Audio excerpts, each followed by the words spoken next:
Okay, Paul, we are live on Facebook and in Zoom. Please take it away. Okay. Good evening. Before we get started, we have a brief message from Karina Garcia for our Spanish-speaking viewers. Karina? Hola, yo soy Karina García de la oficina de la supervisora Susan Warren del primer distrito del condado de Sonoma. A nombre de la supervisora, bienvenidos a esta reunión virtual. En esta reunión recibirán una actualización del estado de los incendios e información sobre diferentes recursos comunitarios para los damnificados o afectados por los incendios. La reunión se llevará a cabo en inglés y cuenta con interpretación en español, al igual que el lenguaje de señas americano. Para escuchar en español, si está conectado en Zoom, vaya a la parte baja a la derecha de su pantalla. Ahí verá el signo de globo señalado como Interpretation o Interpretación. Haga clic y seleccione Spanish o Español. Automáticamente cambiará el idioma al español.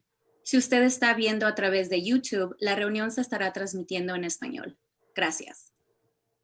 Thank you, Karina. And thank you to Julie and Danielle, who are Spanish translators this evening, as well as Rachel and Holly, who are our ASL interpreters. Today is Thursday, August 27th, and this is the latest in a series of news briefings that we have hosted since the beginning of the Walbridge and Meyers fires 10 days ago.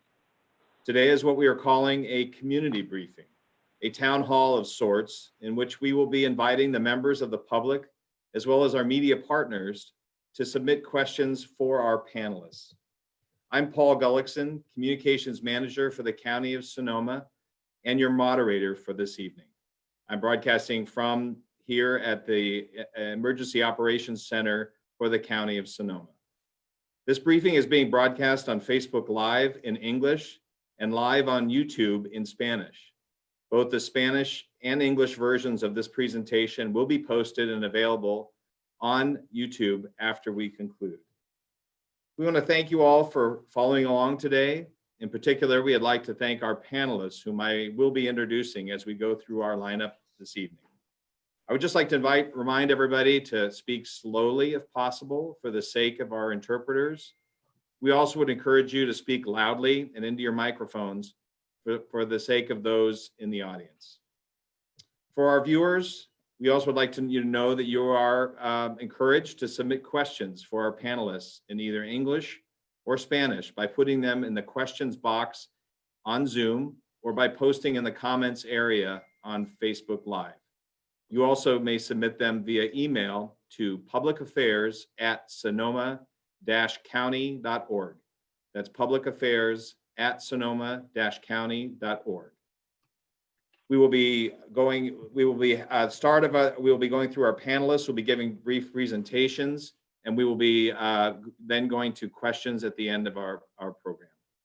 The focus of our briefing tonight is reentry and recovery. And the goal is to provide information about the resources available to those returning or waiting to return to their homes in the evacuated areas or the burn zones themselves. But we still have firefighters out there on the front lines doing their best to contain the Walbridge fire, which at last report was nearly 55,000 acres in size. For an update on the latest on the fires, we go to CAL FIRE Division Battalion Chief Ben Nichols. Ben? Good evening. I'd like to start with Deputy IC.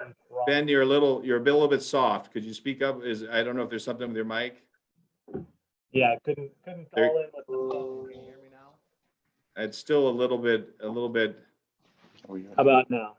Okay, sorry, that works. Okay, so I'm going to speak to the computer here. Would like to start with Deputy Incident Commander Chief Meyers. Good evening, Ron Meyers, Deputy Incident Commander for CAL FIRE Incident Management Team 2. Very happy to be here this evening. I want to start off by kind of giving you a perspective of the overall complex and then move into the Walbridge incident to conclude. The total complex sits today at 369,935 acres and 35% contained. The organization of the fire is two zones. We have a west zone where we have the Walbridge fire, and then we have an east zone where we have the Hennessy fire. The Hennessy fire itself is 312,000 acres, 222, and 33% contained.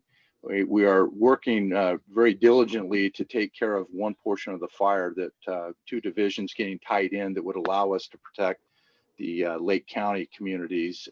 And then we're doing a lot of repopulations within the Hennessy incident in order to get people back into their homes. Yesterday, we did have a kind of more of a setback to say that we had a spot over Highway 16 that put it into the Rumsey Canyon, and potentially expecting a great deal more of acreage that will be consumed due to that fire getting into that footprint. It's actually the footprint of the 16 fire from 2012. So we've put a plan together to go in and work on that fire, but that is going to add acreage to the overall complex. Moving into the Walbridge and what would be our west zone, we are in unified command with the Sonoma County Sheriff's Office. That fire, the Walbridge fire itself, is 55,353 acres and 25% contained. The good news is that fire is not moved in 5 days. And so that's making us feel really good about the progress that is being completed there. I had a discussion with our ops section chief prior to this, and they're feeling very confident that we're making really good headway over there. We are shrinking down the evacuation area, which will allow people to get back into their homes. And I'll allow the sheriff's office to comment on those. Another positive note is that we received 12 guard crews. 250 personnel have been implemented into the Walbridge incident. And they are working, and they're being supported and housed out of our incident base, which is at the Sonoma County Fairgrounds. There's over 1,000 fire personnel assigned to the Walbridge incident, and we continue to work to bring that fire under containment. It's a backing fire at this particular point. We've had really good success due to the influence of the weather and that marine layer push, which we are told today will be another good push of the marine layer and moisture. Finally, the Meyers fire is really what we call in patrol status, and it's contained, and that's great news. And with that, I'll conclude. Thank you, Chief. Any other updates from our CAL FIRE folks? That was a great briefing. Thank you, Chief. Actually, we'd like to go to Ben Nichols, and then this is Chief Jones. I will just give a little parting at the very end. So, okay. Ben. Yeah, so overnight and into today, there were a couple firing operations to continue strengthening those control lines that we have out there, namely from Felta Creek to Vaccarie. Those operations are continuing this afternoon. There's some interior burning that's being completed due to an incomplete ignition last night due to the increased relative humidity across the incident area. So we're looking to continue burning that out this evening to ensure that we've removed those fuels so that that line will hold for the remainder of the incident. As well, we're conducting another firing operation from Pool Ridge, the top of Pool Ridge above Armstrong Woods, down to the bottom of Camino del Arroyo to button up that southwest corner of the fire that's been our problem spot throughout. That operation is almost complete and there's no reported issues. Yesterday evening, we conducted a firing operation up in the Las Lomas area towards the heel of the fire, out by Stewart's Point Skag Springs. That was a very technical burn, but it was successfully completed and crews are reinforcing that line today. We've transitioned across the majority of the fire area into the mop-up and patrol status. And so there should be an increase in the containment on the map for tomorrow to reflect that success on the line. Thank you. So I wanted to give the viewers tonight a kind of a larger perspective of what's been happening in the state. I know all of us have been very focused on what's been happening in Sonoma County, Napa County, Yolo County, and Solano County. But on the 16th, or right about that time, we received so much lightning that since August 15th, The state has burned 1.6 million acres. Last year at this time, we had 55,000 acres burned. So that is a significant difference. That is actually the size approximately of the state of Delaware. So a lot of acreage burned. CAL FIRE has 6 incident management teams that go to fires such as ours, like Kincaid and the Tubbs, and now this fire, the Walbridge. All 6 of those teams are currently deployed somewhere in California, actively fighting those 1.6 million acres. So as was stated, we are number 2 statewide in the largest fire recorded history. We are neck and neck, sadly, with our partners in CAL FIRE on the Santa Clara complex, and they're only about maybe 5,000 acres behind us. So in the last 3 years, 2018 was the largest fire in recorded history at 459,000 acres. And now we're neck and neck in the last 3 years. I tell you this because fire season it's only August. We are nowhere near out of the peak wildland fire season. If you all remember, our large fires usually occur sometime in October, and we've got a lot of fire season to go. The last thing I wanted to talk about was resources. So I've given you a larger perspective on the fires. The resources that we have at this incident are much less than we're normally used to. But all of the resources, I assure you, are working tirelessly to put these fires out. And with that, I wanted to say thank you to our locals, CAL FIRE, our local firefighters. Everyone has been doing such an amazing job to put these out. We have been stretched thin. And so I want to thank the folks for their patience. And I also want to thank our elected officials and all those that are supporting the firefighters, our evacuees, and the community to get information out and to get folks back in their homes. Thank you very much.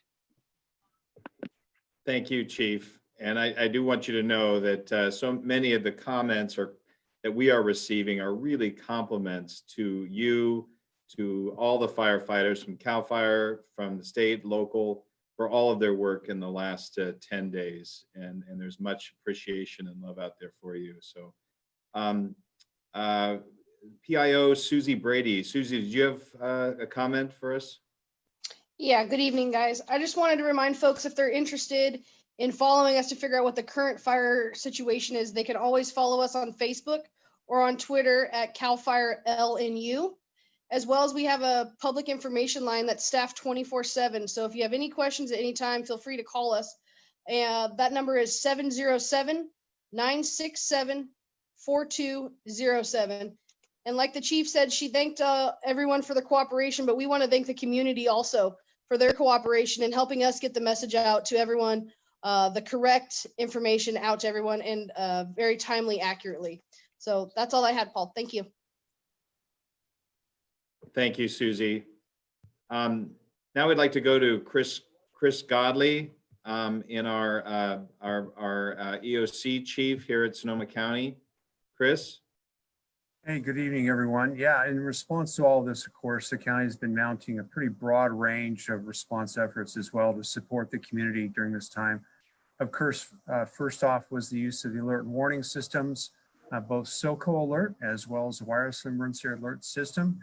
We've now fired off both those systems for a combination of 39 times during this event. We may have actually set a record, not only in the state, but even potentially nationally. We found issues with this. We're starting to see similar challenges popping up now in other jurisdictions that have made use of the wireless emergency alert system. So we're conducting a very deep dive at this point, and we'll be providing a report to our County Board of Supervisors that will also go to the FCC probably later in September. I'll mention that the evacuation orders and warnings originally affected some 41,000 residents. About 32% of the county's geographic land area at one point was either under a warning or an order. At this point, we're now down to say about 2,100, 2,200 folks under orders, as well as about 1,500 folks in the warning zones based on the change just in the last hour near the Gernville area that the sheriff will speak to. In terms of additional responses, people moved out of the area. Of course, they were looking for shelter. We had a couple of shelters open, most notably the Santa Rosa Fairgrounds. We had between 16 people the first night and 200 at the maximum one evening. So we were averaging about 70 folks a night in the fairgrounds, at the dorm rooms that Sonoma State University was gracious to provide, as well as a few in hotels. We also had over 1,000 large and small animals being hosted and supported at the fairgrounds, at the Petaluma Equestrian Center, as well as with Sonoma County Animal Services. Staying connected has certainly been a big focus for us. In addition to communicating via traditional media and community meetings like this, there's been a significant social media component to the county's efforts to not just provide information, but listen to what people are saying. What questions are they asking? What are the concerns that are being expressed that we can meaningfully address? Our socoemergency.org website has been significantly trafficked. We've seen almost 2 million individual visits to the site in just the last 9 days. So that and the map that's being supported by that site have been extremely popular and we hope effective. We've continued to take feedback on our recent events and continue to refine that map. Going home is now the big question, of course. Most were able to do so last week, but that's going to be a big effort, and the sheriff's going to speak to reentry and safety here. But I did want to mention that even though there are still quite a few folks that are not home, the county is aggressively pursuing recovery efforts. We just can't wait for the fire to be out, everybody home before we kick in. And so to that end, we're looking to be able to immediately support folks that have been impacted. Reentry stations have been set up so that people can check out, get information about how to come in, do so safely. And for those that are returning to areas that may have been burned over, we're also providing personal protective equipment so folks can feel safe going in knowing they can protect themselves at the most basic level. A number of state and federal resource programs are going to be briefed later on in this community meeting, but the county staff is working to establish 2 physical local assistance centers where people can go as kind of a one-stop shop to get information and resources. We're going to open one at the south end of the fire near Gernville, in the town of Gernville, as well as one up on the east side in Healdsburg. Both those are going to be open just as soon as it's safe to possibly get staff in and out and make sure folks have a chance to access that. We're also going to have the ability to provide many of these services online as well. And of course, the big question is just how bad was it? CAL FIRE's done a heroic effort, given the widespread commitment they've got across the state to actually do firefighting. Their damage information teams have just really jumped in and done a huge job here in Sonoma County over the last several days. They're continuing to conduct inspections and identify structures that have been damaged or destroyed or not even affected. And so to that end, they've done a great job in establishing a publicly accessible damaged structure website. I've just put the URL, the address up in the chat room. You can also access that website via the socoemergency.org site. And at this point, it's looking with just to date and the information that's ready to share in detail, we're looking at about 91 structures in Sonoma County that have been classified as major damage or destroyed, meaning more than 50% of the value of the structure has been impacted by the fire event. Now, remember, we're not done with this by a long shot, but to date, about 91 right there, showing that we've been hit, and many of our communities are going to be feeling it for a long time. That's about it for my update right now, and certainly we're going to make sure we have time for folks with questions. Thank you, Chris. We appreciate it. Let's go to Sergeant Juan Valencia of the Sonoma County Sheriff's Office. Talk a little bit about reentry and evacuation. We still have evacuees out there. Sergeant? Hello. Thank you for having me. Just want to start off that I want to reassure our community that we have deputies and allied agencies working around the clock and keeping the evacuation zones safe. We are here for you. We will not be going away, and we have been through this in the past. So we do have some experience, unfortunately. We are working in collaboration with CAL FIRE to get you back home. We opened up parts of Gernville area today, and a Nixle was sent out. We want to get you back home, but we have to make sure it's safe for you and your family to be back home. We ask that you have patience. We understand there is a lot of anxiety right now. There is a difference between getting back to your home and getting back to your home or property in a burn zone. Repopulation. You will hear that terminology, which stands for no damage or not in burn zone, meaning your home is safe to go back home. Reentry means that there is damage to your home and or property.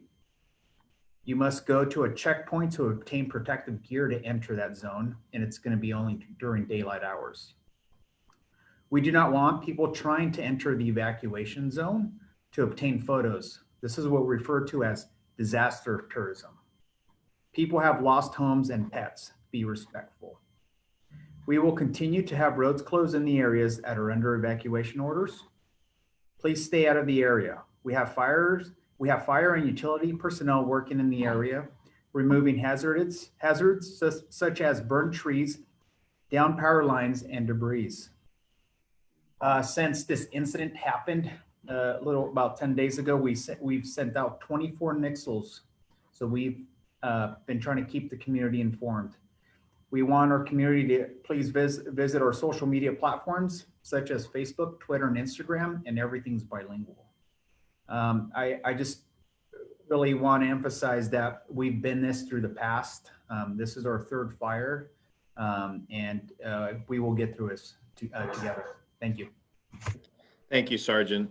We indeed have people working for us at all levels and across the country. And one of our biggest advocates back in Washington is our own Congressman Mike Thompson, who's here with us today.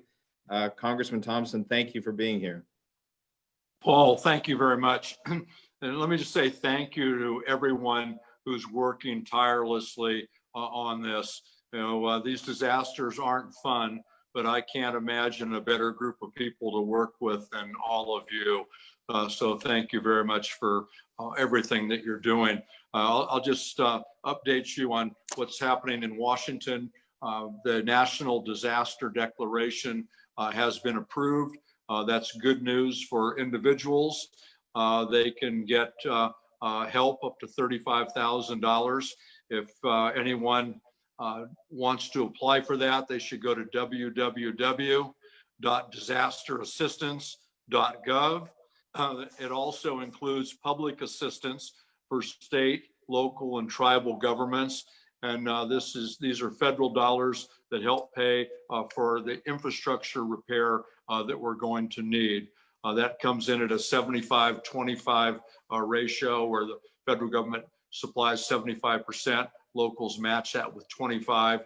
And I have introduced legislation.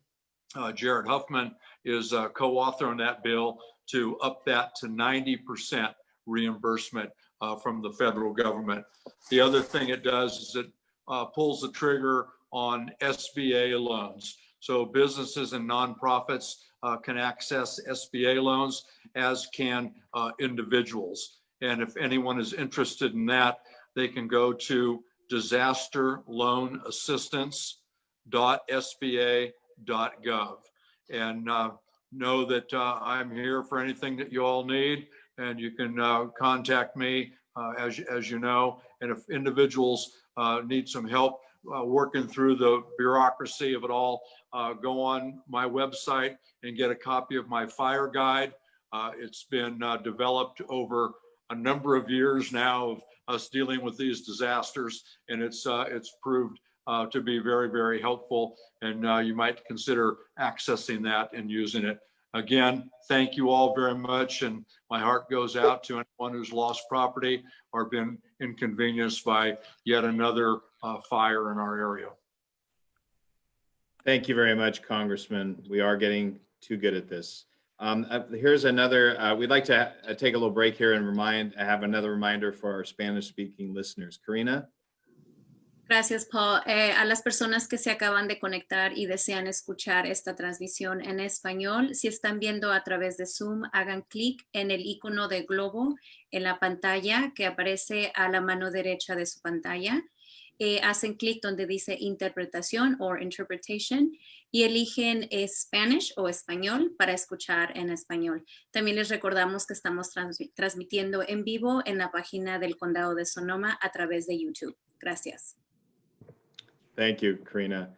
Another one of our tireless advocates is State Senator Mike Mcguire, who's been very helpful in getting a number of representatives from various state departments to join us tonight.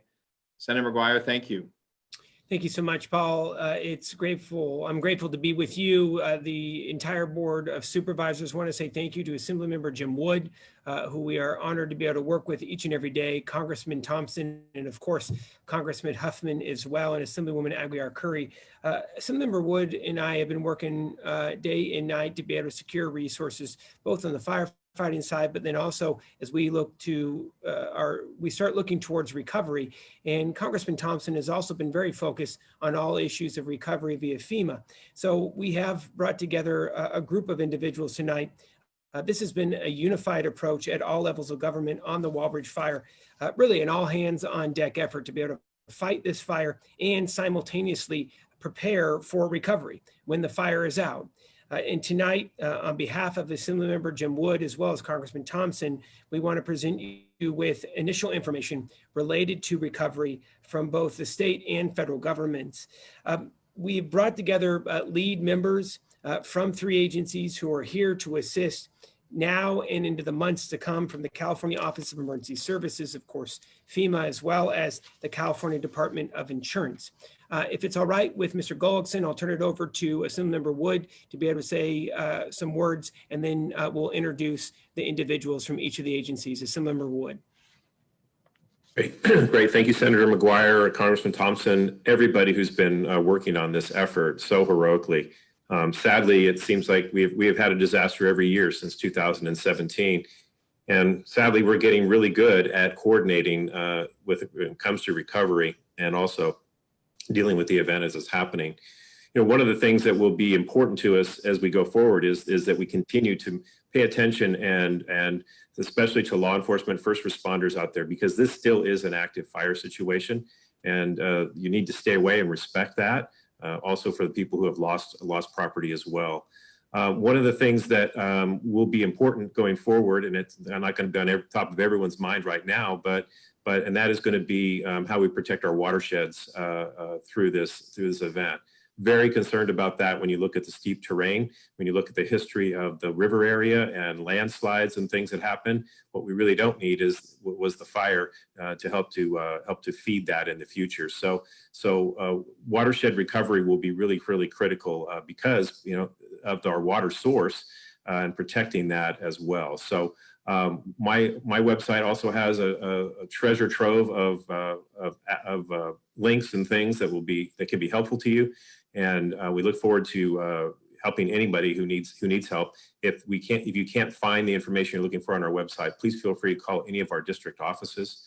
We have one in Ukiah, one in Santa Rosa, and if you feel inclined, you could always call Eureka, but someone will answer. So with that, I want to just turn back, and we have a lot of panelists here, and I know a lot of important information. So thank you, Senator Mcguire.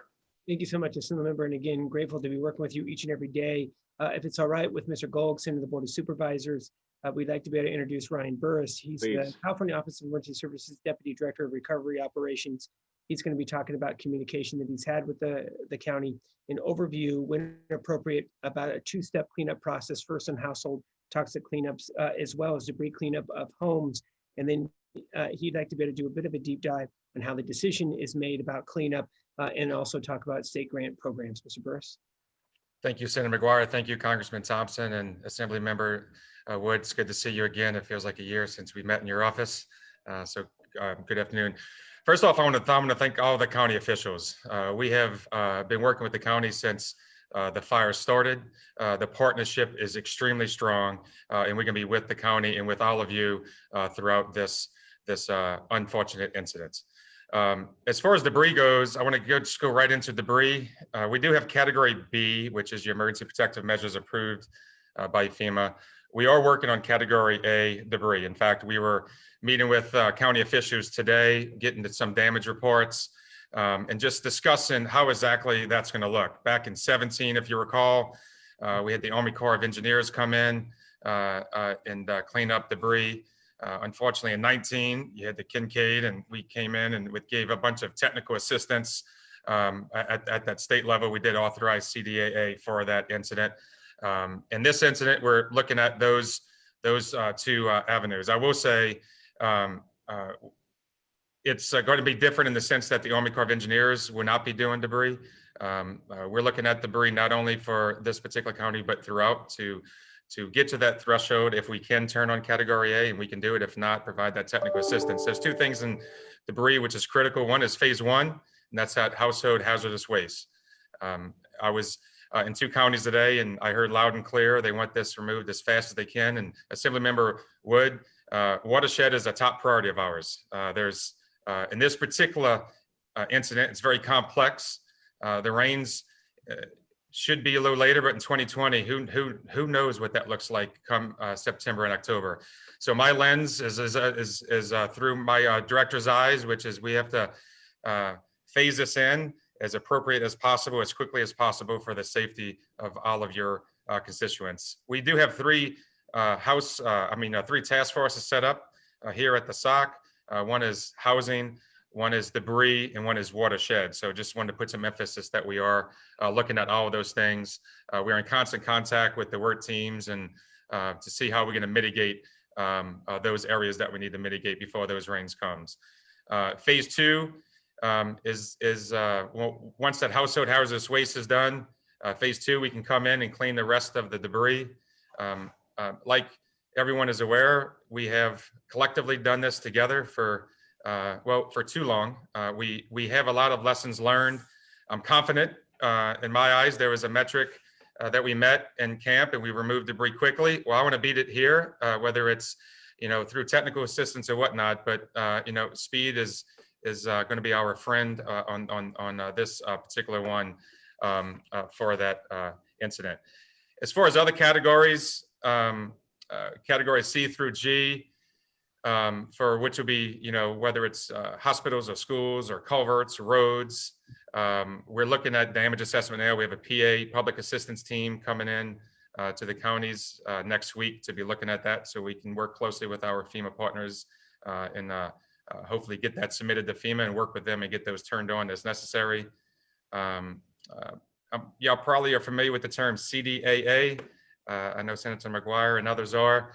This is turned for this incident. It's going to be extremely helpful for that local community. This is going to help them with that cost share, whatever the expense is, which is key. And I want to emphasize one program that necessarily wasn't really utilized in 17, just because of the way the FEMA grants worked. But we do have a state supplemental grant.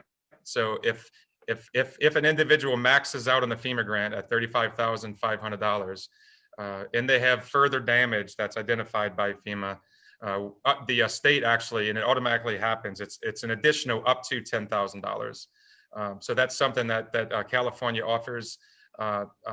It's individual assistance teams, and that's critical to this. I'm gonna pause there. I really wanna wait for some questions and answers, but I do want to turn it over to my partner, Senator Mcguire, if that's okay.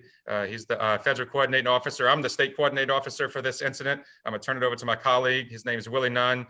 We have a wonderful partnership with Willie in the regional office. So Willie. Afternoon, everyone. Glad to be here. Senator Mcguire, thanks for the opportunity to be here to deliver the message. On the 22nd of August, when this was declared, Sonoma, one of the 8 counties that declared for individual assistance and public assistance. And as Congressman Thompson said, the best way to get started is to register. And like he said, the first one is www.disasterassistance.gov. That's one way. Second way, call 1-800-621-3362. 1-800-621-FEMA. And also a third way is to download the FEMA app to go online. Also coming up this weekend on the 29th of August, on Saturday, FEMA representatives will join the state at the local assistance centers starting on about 1 p.m. to 7 p.m. on Saturday, and again on at 10 a.m. to 7 p.m. following on Sunday. That would be at 2 locations in Sonoma, at the 16390 Main Street, Gernville, California, and also 1024 Prince Street at Healdsburg. So those 2 locations will be co-located with the state there with some FEMA representatives, utilizing, maintaining COVID-19, making sure we follow that protocol so we keep the survivor and the staff safe. So as we utilize this, since we've been doing this, we have 271 Sonoma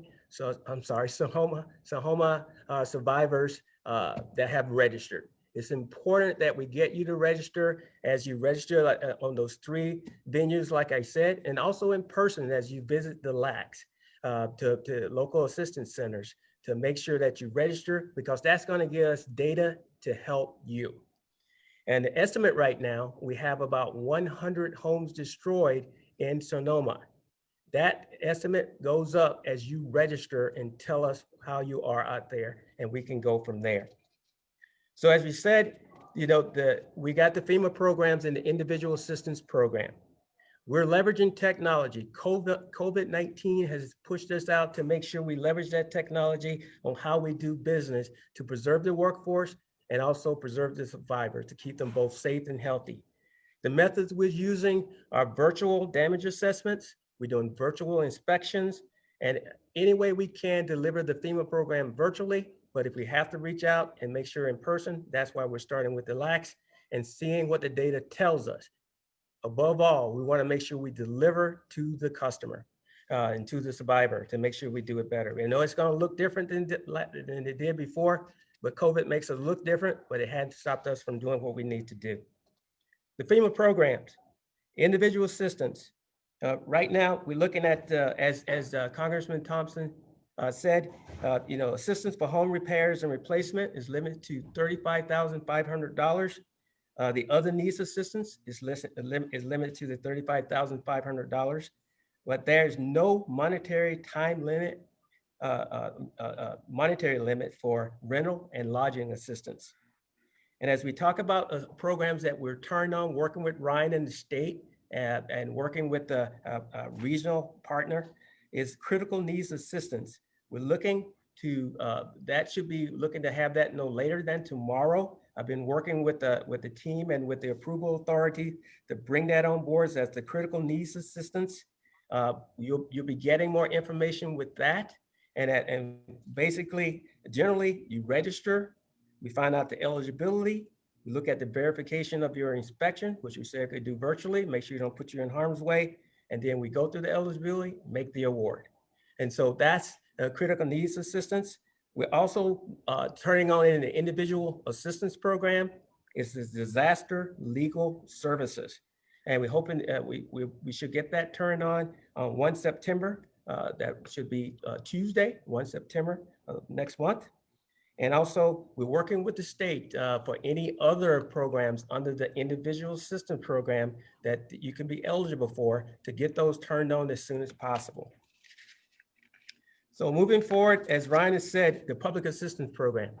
Right now, as he said, we only approved for category B, emergency protective measures, but we're working hand in hand to make sure that as we go out and do the preliminary damage assessment, as he said, we turn on those things that are eligible for roads or for bridges or whatever's eligible, but we have to go out and do those assessments as we work together to get that turned on for the state, any critical infrastructure. So with that, I leave it and I stand by for questions. And again, happy to be here. But finally, I'd like to say it's not only me, but it's also FEMA Region 9 under Mr. Fenton, the FEMA Region Administrator, and strong support there from his staff, from the team we got here on the ground, all the way back to FEMA headquarters. So it's not just Willie Nunn, it's a big team behind us working with Ryan and the team here at Cal OES. Thank you. Thank you, Mr. Nunn. We now would like to go to Tony Signorelli, the Deputy Commissioner for the California Department of Insurance. Tony? Yes, thank you, Senator. I'm Tony Signorelli, Deputy Insurance Commissioner. Really, insurance is complicated.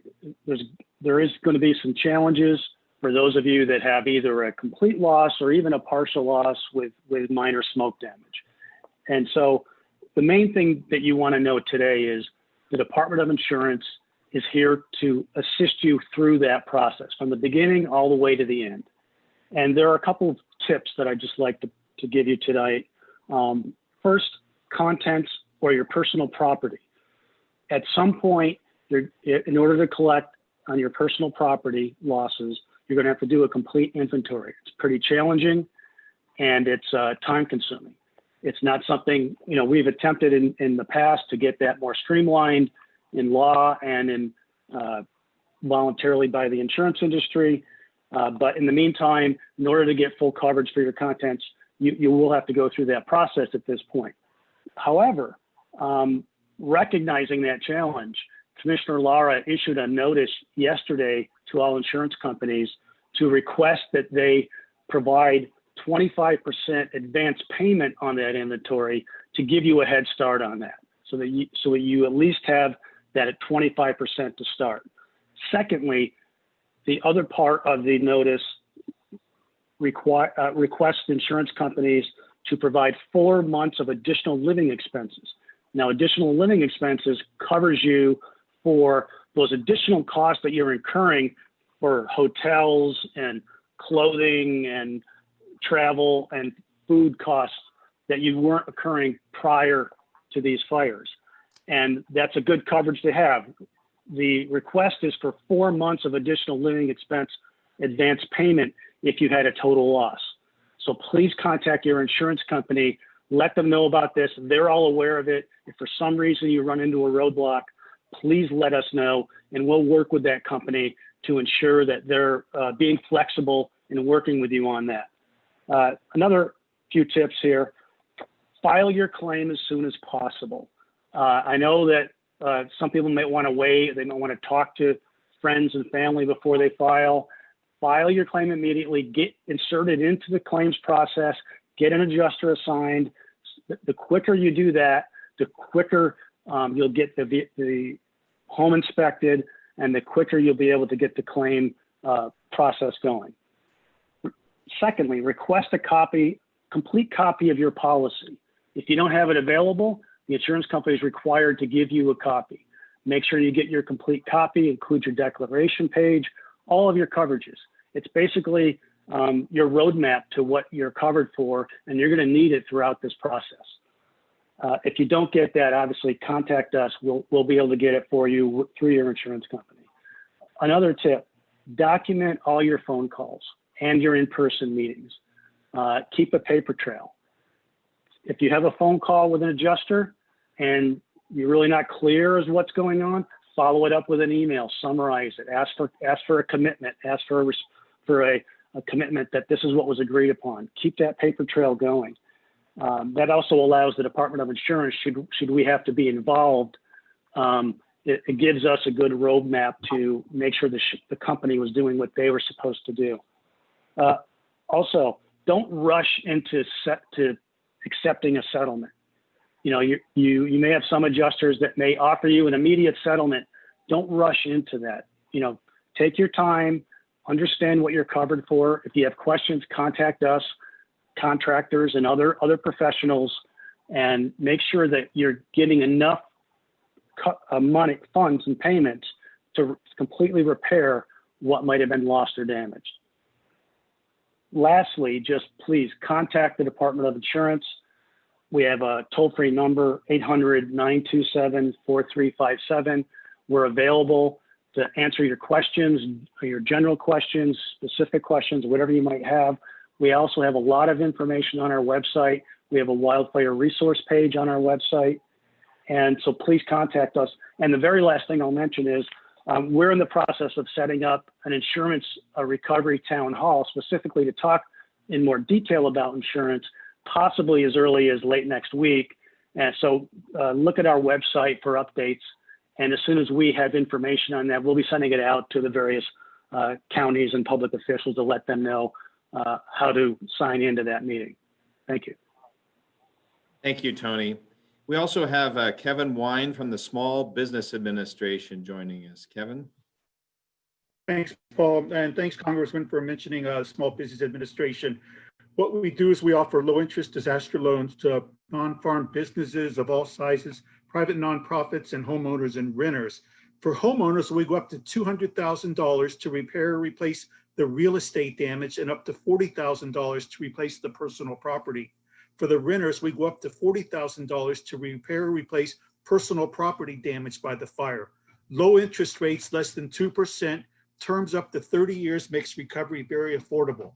For the small businesses that were impacted by the fire, we have property damage loans up to $2 million to repair or replace real estate, machinery and equipment, inventory, and other assets that were damaged or destroyed during the fire. 3% are those terms for those loans. Economic injury, that's going to be for contiguous counties as well as Sonoma, for small businesses only and most private nonprofits that suffered adverse financial effects from the disaster. Even if they didn't have any property damage, SBA can still loan those contiguous county small businesses economic injury disaster loans, because we recognize that the contiguous counties do business with businesses in Sonoma, so they're eligible for the economic injury disaster loan. As the Congressman mentioned, go to disasterloonassistance.sba.gov or call our toll-free number 800-659-2955.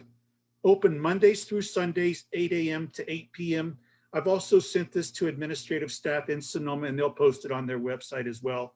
And I'll be happy to take any questions at the end. And once again, remember what Federal Coordinating Officer Nunn said: register with FEMA. That opens the door to a plethora of federal agencies to assist you. Thanks, Paul. Thank you, Kevin. We also want our viewers to know about the many nonprofit resources that are available to them. We unfortunately aren't able to have them all on tonight, but one we really felt was important for people to be aware of is a group called the United Policyholders based in San Francisco. And we've invited Amy Bach, our executive director, to be with us today. Amy? Thank you, Paul. And it's just an honor to be part of this very inspiring amount of information that you're offering to your residents. As you mentioned, we're a nonprofit.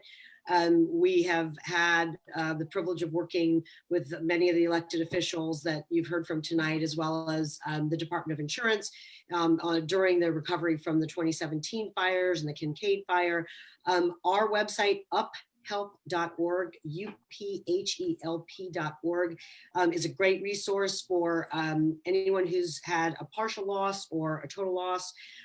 Many of the people that are involved with our organization have been affected by wildfires in the past. They have a lot of lessons learned that they can share. But I'm here to tell all your viewers that you're going to get through this, dark days, but you can hear that there's a tremendous amount of support coming to you from your elected officials, government agencies, and also from the nonprofit sector. You heard Tony Signorelli from the department give you many of the tips that that we have been distributing. The bottom line is, when it's safe to go back to your property, you want to take some pictures of the debris. It's too painful for you to do it yourself. Get somebody else to do it. You do want to notify your insurance company and get a copy of your policy. We will have some supplies at both of the LACs. We will have some journals that we have devised, just a way to help people keep track. And we will have just some basic guidance available. And we'll be offering webinars, and in keeping with COVID, we will be doing a lot of virtual support for anyone who's been impacted, with a lot of practical tips on cleaning up smoke. Is it safe to be back in your home? And then if you've had the misfortune to lose your home, what are the best practices that will get you on the road to recovery? So again, please visit our website. We run a Roadmap to Recovery program.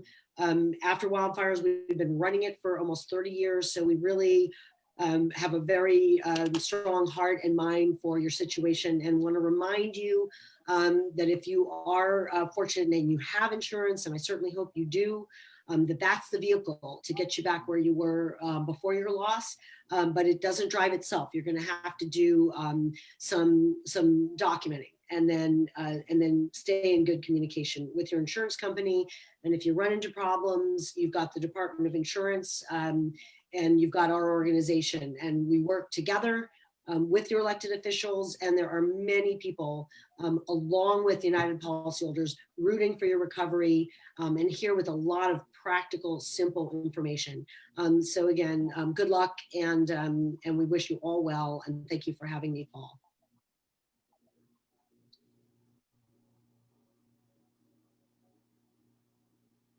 Thank you, Amy. I do want to remind everybody that all of the links that we will be discussing tonight for resources and various agencies will be available on socoemergency.org, or and please send any questions to publicaffairs@sonoma-county.org.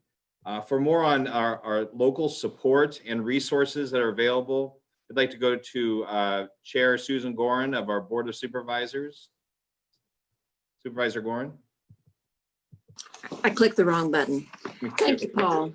And thank you, everyone, for participating in our virtual town hall tonight. There are so many thank yous that the board would like to issue. First and foremost, our firefighters, Cal OES, FEMA, United policyholders. Amy and I are best friends. We're besties. And I think my message tonight is a lot of information has been thrown at you tonight. This is step one in your journey. Like many of you, I'm a fire survivor. I'm still on my journey. I haven't completed construction of my home yet, but please take advantage of the resources that have been offered tonight. Breathe, because we will be with you every step of the way. You don't have to absorb all of the information that was presented tonight. Please go to the local assistance center. They can help you, and take care of yourself. Take care of your families, and know that sadly, tragically, we are a county that is very, very experienced at recovery. And we also are a community that's very giving. We will gather around you, provide you with the information that you need, the emotional support, the technical support, and know that so many, too many of us have gone on this journey, and you can too. So breathe, and again, we will be with you. Thank you to everyone who will be with us on this journey together yet again. Thanks, Paul, and thank you to my colleagues on the Board of Supervisors and everybody at the Emergency Operations Center. They are still there, working with all of the folks on tonight's panel to move us towards recovery and finish fighting these fires. Thank you. Thank you, Chair Gorin. We now would like to go to Supervisors Linda Hopkins and Supervisor James Gore, whose district are most impacted by these fires, to give us little updates on the local assistance centers and other services that are available to our residents. Supervisor Hopkins. Thank you, Paul. I just want to give a few critical updates about resources going forward. As we enter the recovery phase, I want you to know that the county now has a staffed re-entry point at the Park and Ride at River Road and Mirabel, also known as the Mirabel Triangle there across from Burke's, to provide important information and supplies to those who need to re-enter the area. This is really focused on supplies for those who did experience structure or property damage. So it will replace the one that was located previously at Regal Park, and supplies will include Tyvek suit, booties, N95 mask, goggles, as well as trash bags. Second, as mentioned earlier, we are moving forward with opening 2 local assistance centers, or LACs. One will be in Gernville and one will be in Healdsburg. I want you to know that the information will be the same, and it will be available at both of those LACs. It'll basically be a one-stop shop information center to provide resources to people whose lives have been directly impacted by the fire, and particularly those who lost homes or properties. The LACs are available to both homeowners as well as renters, and assistance is available in English as well as Spanish, and there will be bilingual intake staff on hand. Local resources from the county will include the county clerk for information on vital records, Permit Sonoma for information on rebuilding and permitting, environmental health to assist with debris removal and other important information about returning home. And we will also have local nonprofits on hand. For those living in West County, I believe that our Cal OES representative provided you with the address earlier. Just a reminder that that is the B of A building in Gernville. So if again, you were directly impacted by those fires and need to access those resources, they will be located at the B of A building right there on Main Street in Gernville. For those of you who didn't suffer a direct loss of property, please know that we continue to work on short, medium, and long-term solutions and strategies to reduce wildfire risk and to protect properties. If you're interested in starting a local COPE or a CERT group, which are community groups that come together to work on disaster preparedness, we can actually provide you with funding. So let me say that one more time. We actually have funding to offer community organizations who want to prepare for and reduce the risk of wildfire in their own neighborhoods. I had an opportunity today to spend some time with Supervisor Gore, Fire Chief Nichols, and leadership from the Kashaya tribe. We all agreed that we need to get very serious about creating and maintaining community fire breaks, about managing our wildlands better to restore forest health, enhance carbon sequestration, and reduce wildfire risk, about also getting prescriptive fire or controlled burns on the landscape proactively to try to reduce the risk of these more catastrophic wildfires. And we also need to do better about ensuring that our homes have adequate defensible space so that firefighters have a fighting chance to actually protect them. I look forward to working with all of you to get through this current disaster with the resiliency and resolve that we've come to expect here in Sonoma County. And I also want to work with you to prepare for and reduce the risk of future catastrophic wildfires in the weeks, months, and years to come. And I just feel very grateful to have wonderful partners at the local, state, and federal level who I know will be arm in arm as we get through this together and we work to reduce that risk for the future. Take care, everyone, and be well. Supervisor Gore. Yeah, thank you, Supervisor Hopkins. Well put. While we can't own the place that we've come to, we can all have our point in owning the future. And so that's a call out to all of our residents who are returning to their places of residence, especially if you're in a place that did not burn down. Take a look around your property. Make sure that you go through a checklist, not only to look at your utilities and walk around your property, make sure it's safe from what just passed, but also take a look around your property and see if the fire had gotten closer, if you would have lost your structure. Think about what you need to do. Think about how you need to invest time, money, sweat equity into not just having the system respond, but what you can do as a private landowner in being a part of the solution. That is the most important thing that we can do right now. The reentry point in Hillsburg, that's been at the park and ride most of today near Giorgio's Pizzeria, is going to be closed as of tonight, but people can also pick up their safety materials and information at the local assistance center that's going to open in Hillsburg. This is going to be at the high school gym on 1024 Prince Street. It's going to be open on Saturday from 1 to 7, Sunday as well. And then on Monday forward, it's going to be open from about 10 to 5 or 10 to 6, depending on need. This is specifically for individuals who have encountered basically damage to their properties, whether it's the structures, the watershed, that want to sign up for programs and other kinds of support mechanisms. It's a great place to get information. As Supervisor Hopkins said, those are going to have the information bilingually, and my dogs are trying to interfere with the information update right now. 1 second, I'm going to yell at him. So I just said, even though I muted myself, I said, hey, be quiet. The other thing is that the Department of Motor Vehicles is going to be over there. FEMA is going to be there. The Economic Development Department for companies that had issues with payroll and other things. Big part of what we need to do going forward is something called COAD here in Sonoma County. That's community organizations active in disasters. Those represent all the partners from Catholic Charities, United Way of the Wine Country, United Policyholders, these groups that provide vital life-saving and rebuild support to that the government services can't provide directly. Want to make sure that everybody knows that socoemergency.org is going to be our ground page. It's going to be our collection area for everything going forward. And, one thing that for the folks who have the link to the damaged structures, You can take a look, and right now you can see, if you do a rough count on your own, 80 plus structures destroyed in Mill Creek area, Wallace Creek, heading out towards West County. That number is going to rise in terms of total number of structures destroyed, but also wait for us as we work with CAL FIRE to get the assessments specifically for houses, not just barns and buildings and other things. There's a lot of rural properties with a lot of ancillary structures on them. So the count is going on, and it's going to be a lot of work. Being in a place, finally, like many of you, 3 fires in the last 4 years, ground zero in our county, our district. People might seem exhausted.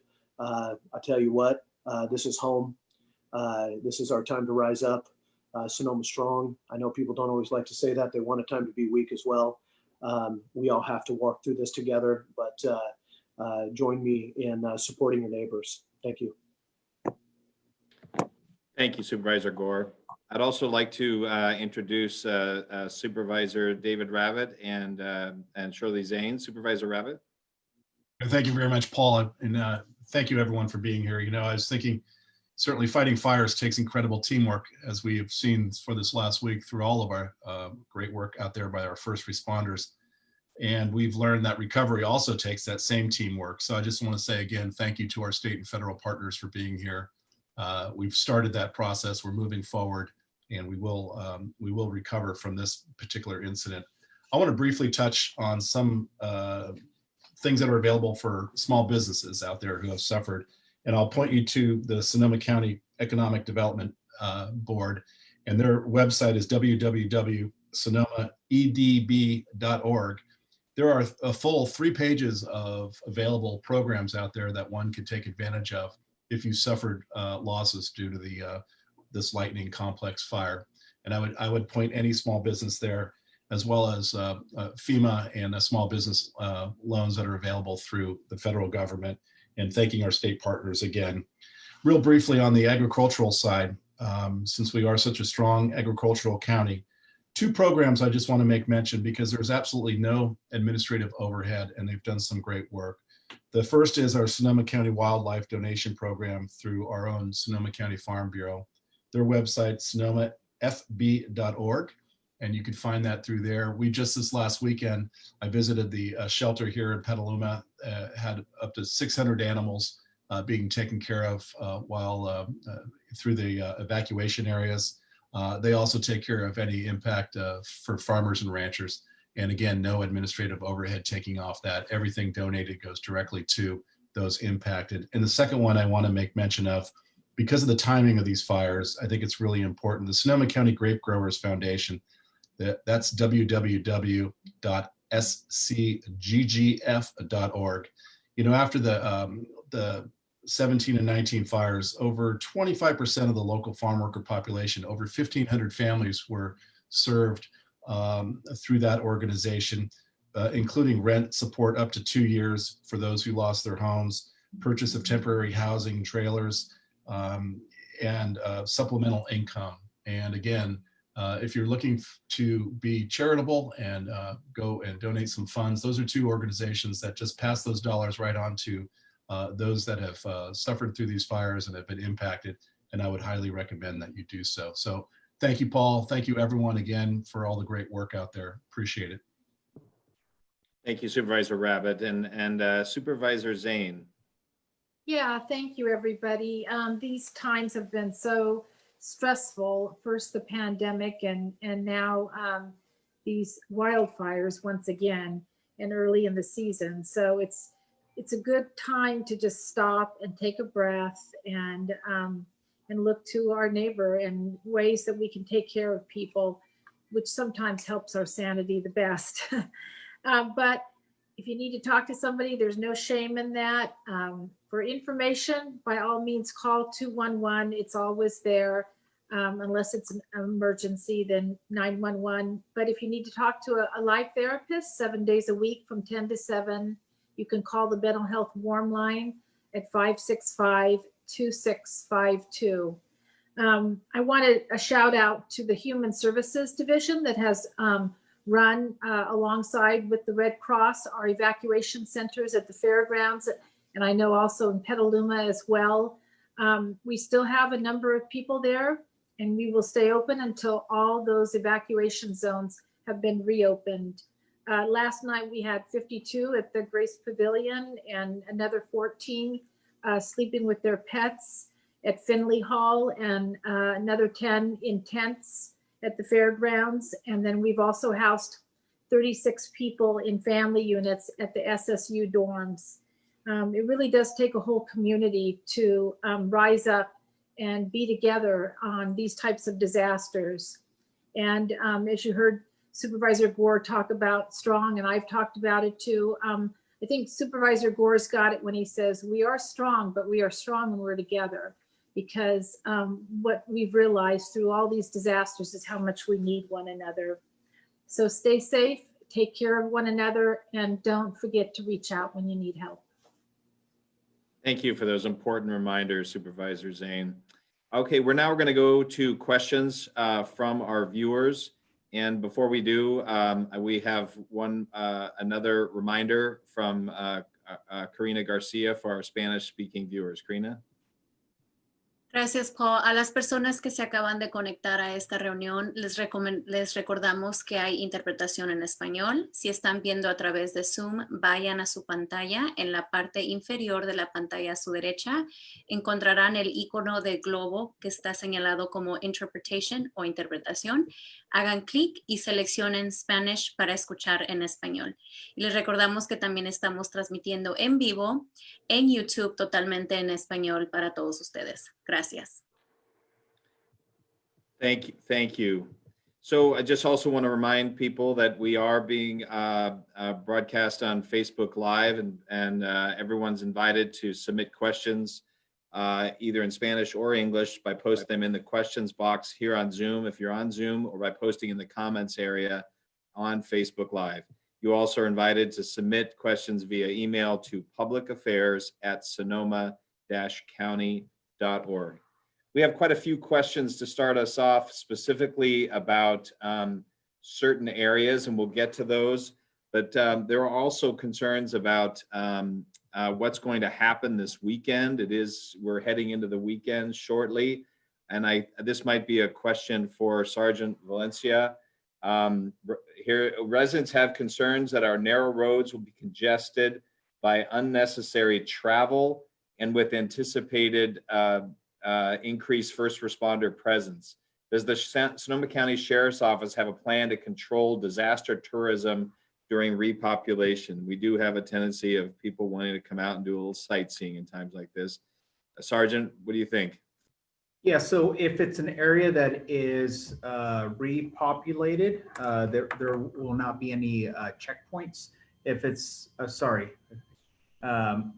actually that is correct. A re-entry, we will have checkpoints set up. We will verify that they do reside in that area, and then they will be moved to a station where they would get their gear. We are going to have roving patrol in that area to try to minimize the traffic inside those areas. So people that are going to only be able to be in those areas that are under re-entry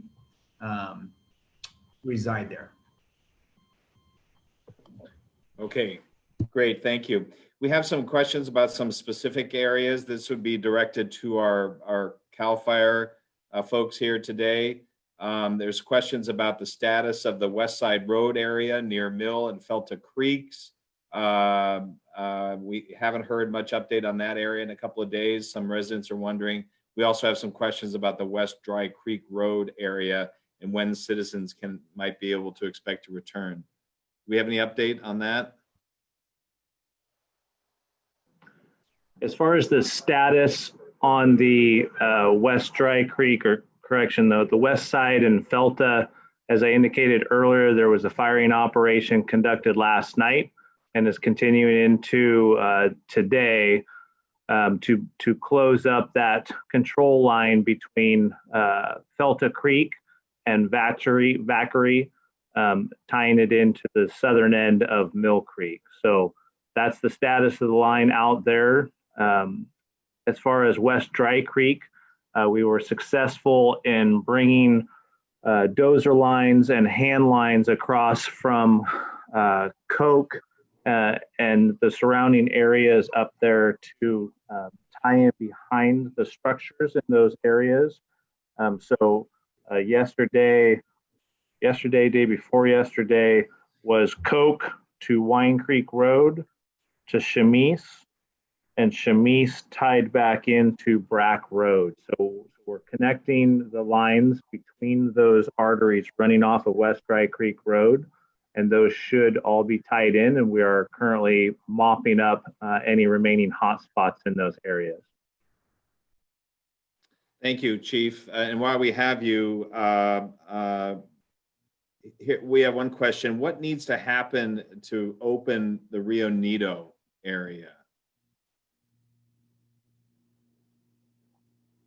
So the Rio Nido area, based on proximity to the fire's edge in that area, we have to ensure that we have no threat of any rollout material getting down into that drainage and creating issues in the community proper. Due to the population density and those structures, we want to make sure that we are cold and not at any risk of flare up and or any rollout material starting new fires.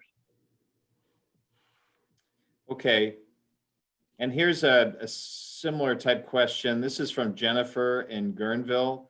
She asks, would you consider allowing sections within evacuation zones to return home if it's safe to do so?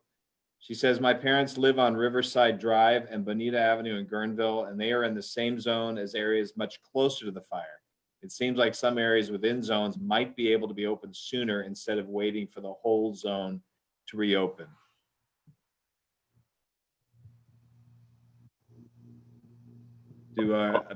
Chief Nichols, go ahead.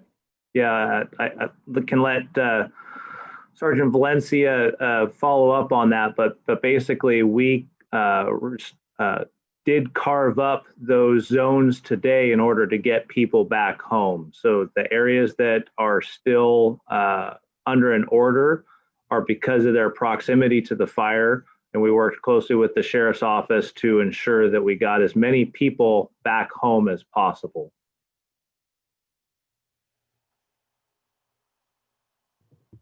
Okay.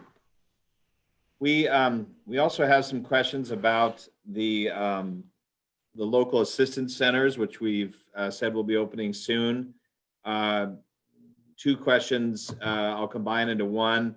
One is, will Spanish-speaking people be available to welcome people into the LACs? And also, what efforts are being made to ensure some in our county that, are there signs in English and Spanish explaining that ICE is suspending its operations in Sonoma County during the wildfires? There is some insecurity out there within our community. Chris Godley, do you want to take that question or start us? Sure. So for the first part, it's going to be easy. At the LAC, all services and all communications will be bilingual, English and Spanish, both with individuals that can translate, of course, but also in written materials and signage will be in both English and Spanish completely throughout the facility and all services offered. As regarding ICE, I can tell you at this point, ICE does not operate in the county of Sonoma in terms of shelters where people may be seeking assistance, and they will not be present at the local assistance centers. However, I cannot speak to their operations in the remainder of the county.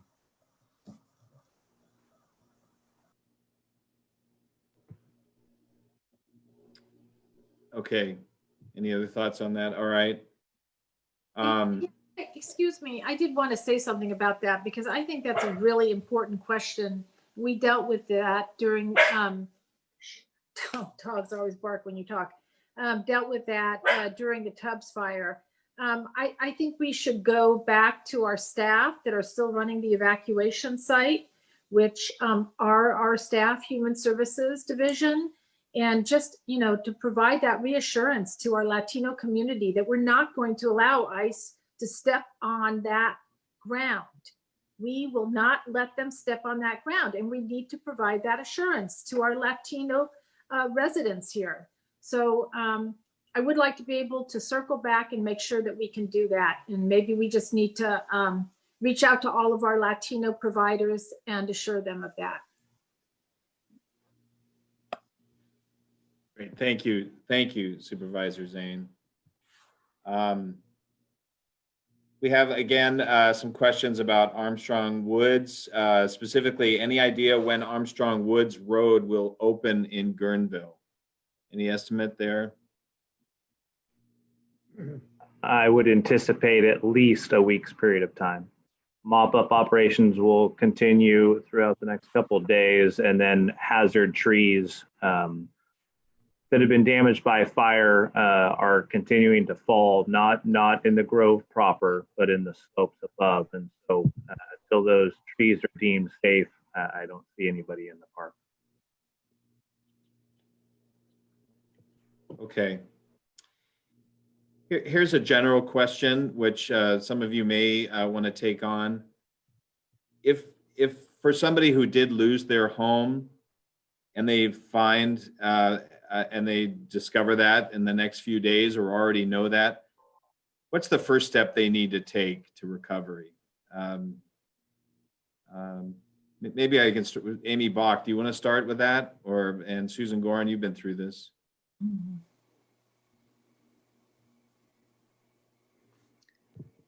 Amy, unmute. Amy. Oh, Amy, you're on mute.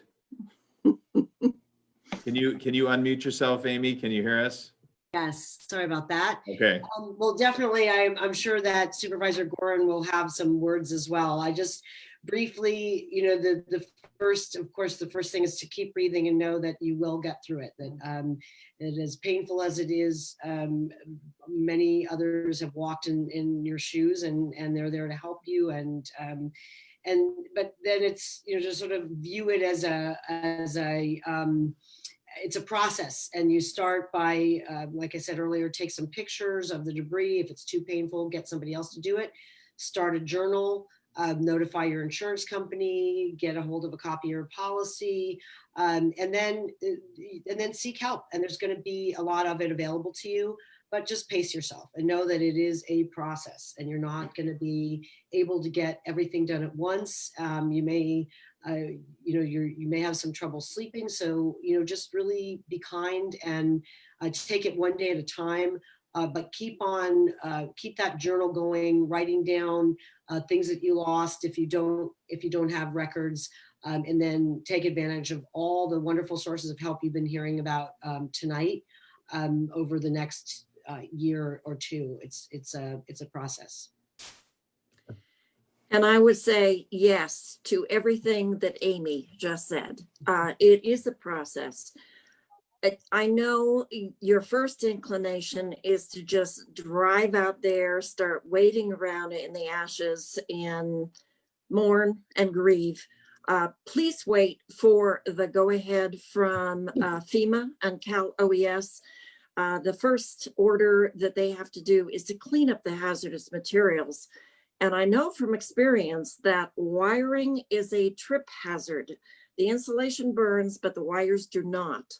So dress yourself from head to toe, get your sifters out there when it's time to go through your ashes. And it is very therapeutic to walk your site, to go through your ashes. You won't find much, but you may find something. And certainly photograph, journal. And when you wake up at 3 o'clock in the morning, do keep a pad of paper and go through, think about every room of the house, every closet, every drawer, every kitchen cabinet, but pace yourself. It will take a long time to go through the inventory, the losses, the emotional grieving, but it is an opportunity. That's part of the process, and do it with your partner, with your family, and it can move you through the grieving process. And so you'll feel better equipped to work with your insurance company for sure. But the first order of business is talk to your insurance agency, register for FEMA, go to the local assistance center. Make sure you know what kind of services you need step by step by step. And reach out to your neighbors. They're going to be your best friends. You're going to want to work with them, with your supervisor, to organize the block captains, the neighborhood captains, because they will be the best source of information for you as you move forward over the next year or two. Paul, if I can just add, Yes. finding a comfortable place to live is also a priority. You know, thinking about where you can stay. You know, that's gonna be feel safe and comfortable, which is sometimes easier said than done, but it is a priority. And I would echo that. Again, take care of yourself, take care of your family, reach out. Amy's available. We're available to help you through this. Well, you really addressed the second part of this individual's question, which is which are the most important agencies to deal with from the beginning? And it sounds like FEMA, Cal OES, but I think the overall answer is what I'm hearing is go to these local assistance centers and they will walk you through step by step, correct? Yeah. Okay. And they will help you replace a lot of the documents that you lost. Your vehicle pink slips, your deeds to your homes, your passports, your driver's licenses. You will need those documents. Start that journey now. Okay. This question is from one of our Zoom attendees.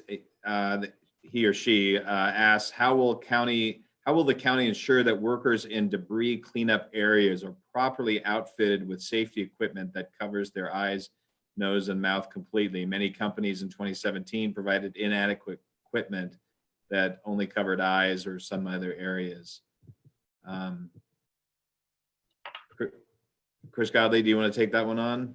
Sure. I've actually got a lot of firsthand experience with this. Prior to coming back to the county, I did a lot of post-disaster debris monitoring work for hurricanes and such. This is a real pressure because a lot of the work that's going to get done potentially in Sonoma County may be with smaller firms. It may not actually be a large government program. Maybe independent contractors that are going to be working on these sites. Each of those is responsible for working with the owner to pull a permit to make sure that the work they do that is safe, not only for the workers, but for the rest of the residents in the area. But for the workers themselves, we're going to be working with Cal OSHA to ensure that workplace safety standards are enforced, clearly communicated to those that are running these businesses and operations. They may be unfamiliar with all the procedures that need to be put in place and all the types of personal protective equipment that needs to be used. It's going to be an education effort at first, and then we're going to continue to monitor and, if necessary, make corrective actions up until they get serious with these contractors. We are not going to lose somebody to this fire 6 months later just because it wasn't safe on the job site. Great. Thank you very much. This question is for Congressman Thompson. Congressman, it's our understanding that immigrant families who have children who are U.S. citizens are eligible for FEMA aid. Are we getting that information out? And I guess also, where are the resources where people can find out more if they have questions about that? You're correct, Paul. If there is an immigrant family and they have U.S. citizen children, they are eligible for FEMA aid. They have to apply in their children's name. And I'm doing my part on my end to get information out. I'm glad that question was brought up, because I know there's a Spanish speaking interpreter tonight. And so I trust that they're getting it out. And I suspect the county is as well. And if there's any other ideas on how to get that information out, please let me know. Please let the county know. It's important. These folks have rights, and we ought to make sure that we get them the help they need.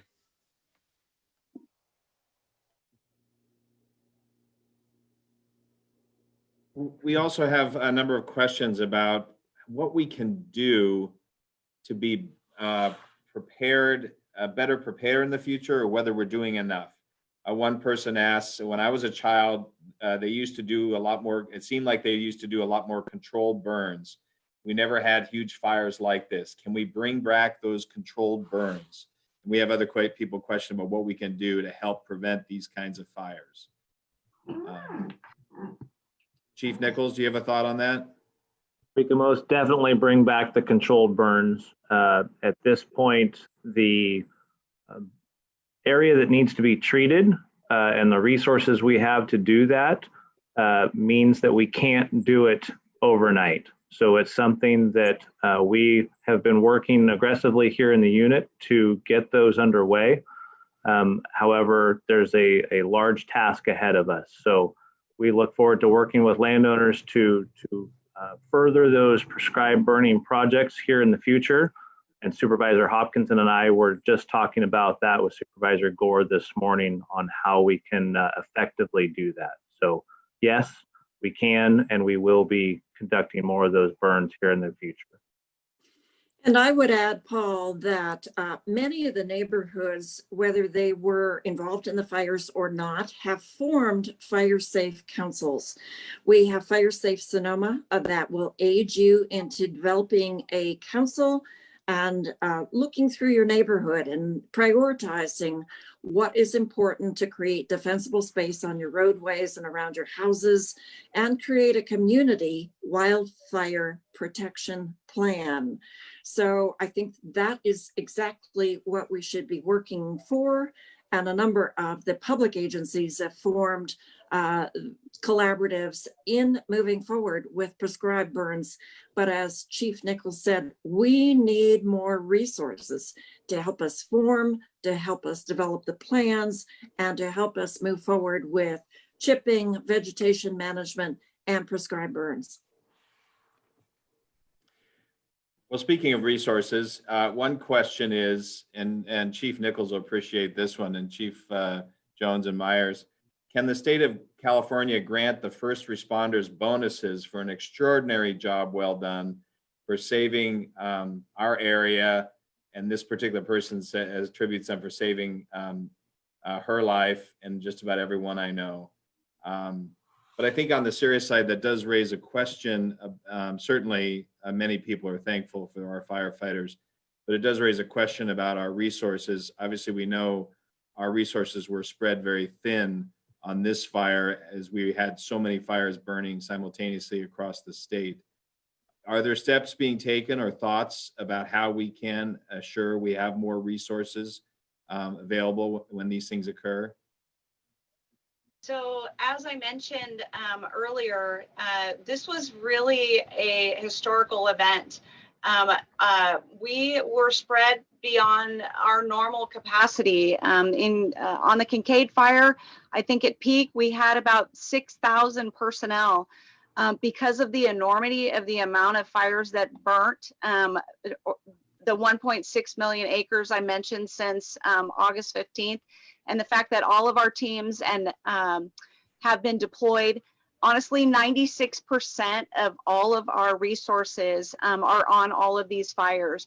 So this was weird. It was an anomaly, to be honest. Normally we have one fire and then we all flock to it and we put it out and then we go to another one. So I'd say that I don't believe that there's enough resources at all to have a engine at every house to protect it. That's not how we'll be able to do that. But I believe strongly that with the help of local government and our first responders, where we're at, we were able to do so much great work with fewer resources than we had before. So I believe that we're very fortunate that we have that. If I might just add to that, I do think that we have an opportunity to sit down and have very meaningful conversations with our local CAL FIRE leaders, with our local fire chiefs, and with also our volunteer organizations that we have focusing on fire safety around the county.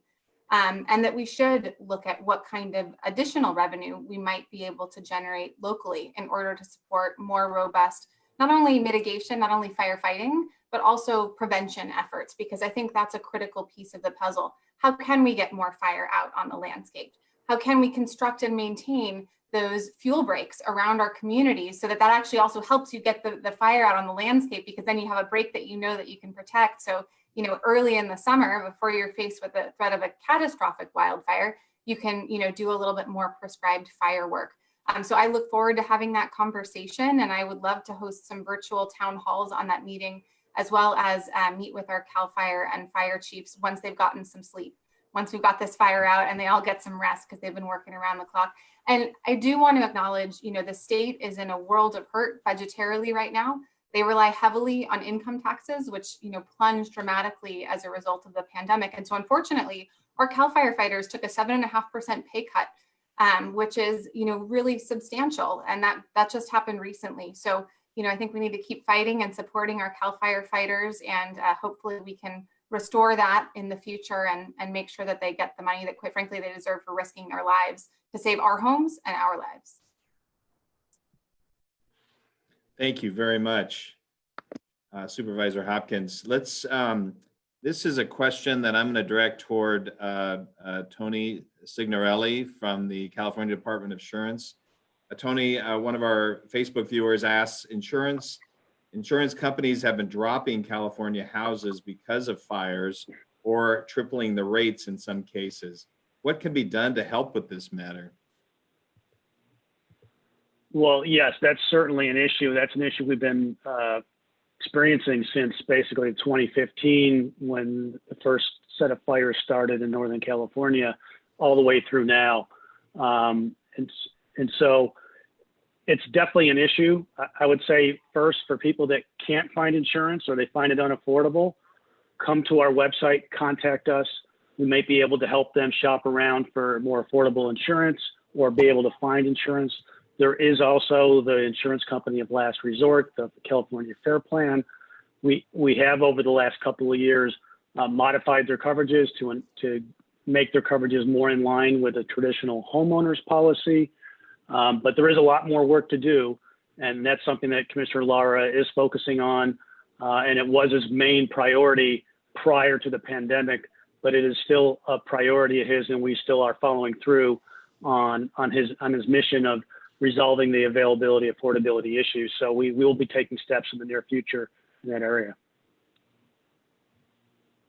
Amy Bach, do you have any thoughts on that, about the rising of insurance rates in California?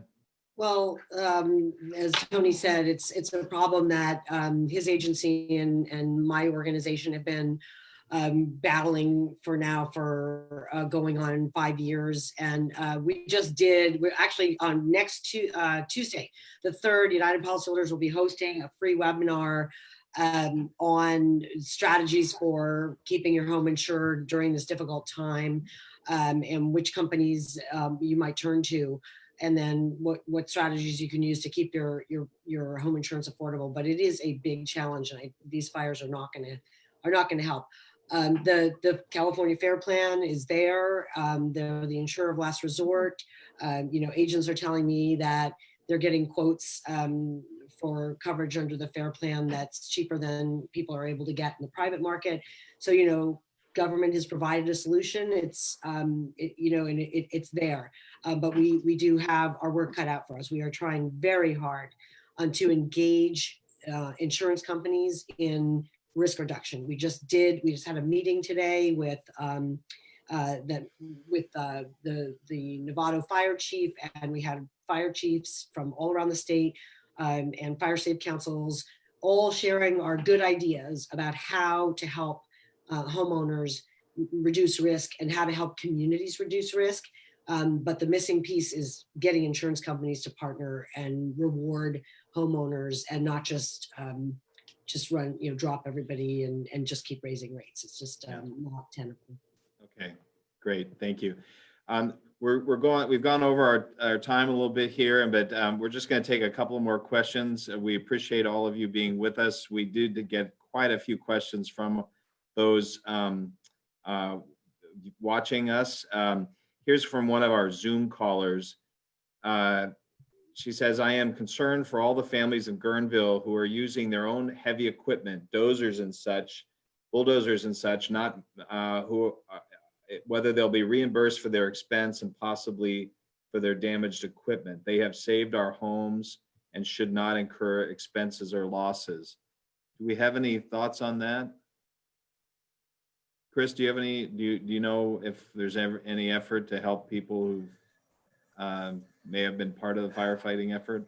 That's a real challenge because now we're talking about the application of taxpayer funds to private individuals who may or may not have taken action independently.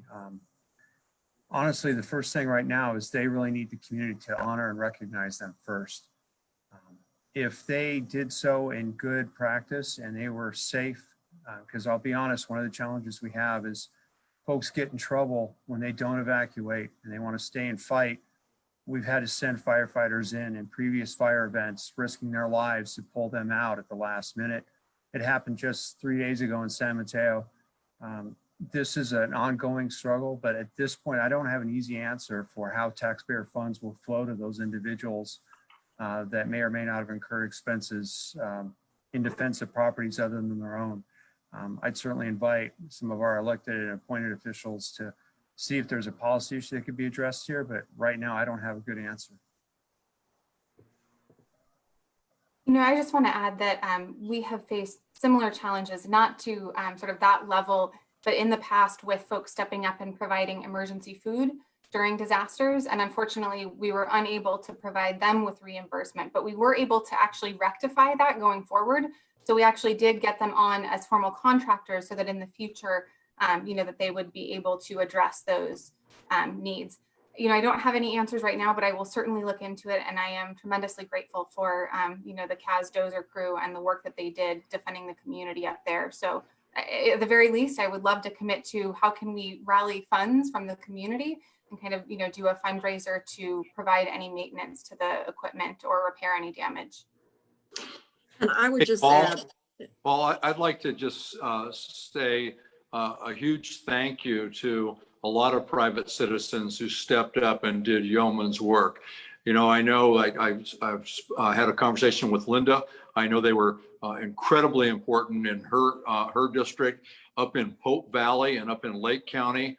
I can't tell you how many private equipment owners on their own went out and did work that literally saved homes. I've been up there on the ground and I've seen what their work did, how they prevented homes from burning down. And as I mentioned to Linda earlier, I've had conversations with both the governor and with the director of OES. There really needs to be a relook at how we incorporate those types of resources from citizens who are willing to do that work. In this fire, and it's there's no fault of anybody, but you know, remember that lightning storm created 527 fires on that Friday night, and then they grew. There is not enough equipment in the world to deal with that. So we should be very, very thankful for those private citizens who stepped up, and we should try and figure out ways where we can incorporate them into our force. I would just echo that in every fire and every disaster, we've had private individuals and companies stepping up to the plate, using private equipment, company equipment. The same thing was true in Sonoma Valley. We had private individuals taking their bulldozers up the hills, carving lines, and actually prevented the fires from coming down into the Springs area and to the city of Sonoma. So as I said before in my welcoming comments, we have a very, very giving and determined community, ready and able and willing to step in and to help defend our counties, cities, and citizens. Thank you. Indeed, we always have incredible stories that deserve to be told. And thank you for your efforts to get those out and to recognize those individuals. So our last question, I'm going to leave it on this note, and I'll direct it to, once again, Chris Godley. We've been really directing people to take advantage of the services that are available at these local assistance centers, which will be opening this weekend. One question is, how long will they be open for? And specifically, they want to make sure that they'll be open past this weekend if they can't get out there. That's right. At this point, we're aiming to have these things open for a week. At the earliest, we're probably looking at closing on Friday, the 4th of September. But we want these things to be open on the weekends and during the weekdays when people have different schedules or when they choose to return to the area, that they can get down there when it works for them as well. We're hoping not to have a crush of folks because we're hoping there aren't that many that will actually be so significantly impacted. But we're going to be there for folks, whatever it takes. Well, thank you, Chris. And just to remind everybody that we will be posting the links for the many resources that we've discussed tonight and for the nonprofits that are available to support you on socoemergency.org. So please use that as your resource and take advantage of these local assistance centers. And with that, we want to thank all of you for being with us tonight and all those who joined us on Zoom and on Facebook Live. Stay safe. We'll talk to you soon. Thank you.